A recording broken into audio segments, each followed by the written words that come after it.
अस्सलाम वालेकुम नाज़रीन। भारतीय क्रिकेट टीम के ऑलराउंडर रविंद्र जडेजा ने साफ़ी के सवाल का सीधा सा जवाब दे दिया। वाज़िह रहे कि अब भारतीय टीम के सेमीफाइनल में पहुंचने के तकरीबन 70% चांसेस वाज़िह होते नज़र आ रहे हैं।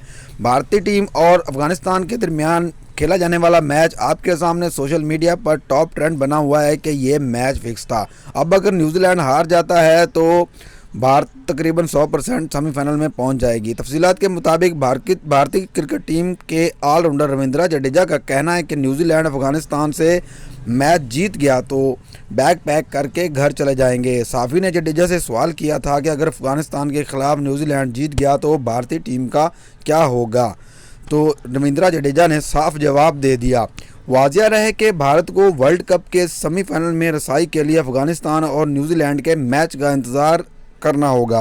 न्यूजीलैंड की अफ़गान से शिकस्त भारत के सेमीफाइनल पहुंचने में चांसेस बढ़ा देगी। अब भारत का जो रन रेट है वो तकरीबन पाकिस्तान से भी ज़्यादा हो चुका है। इसके साथ कोहली 11 को नीबिया के ख़िलाफ़ अपना मैच भारी मार्जिन से हर सूरत में जीतना होगा, तब ही वो सेमीफाइनल में पहुंच सकते हैं। मज़ीद अपडेट्स और न्यूज़ के लिए चैनल को सब्सक्राइब करना ना भूलें और घंटी के निशान को दबाएं ताकि आपको हर आने वाली नई वीडियो का नोटिफिकेशन मिल सके। शुक्रिया।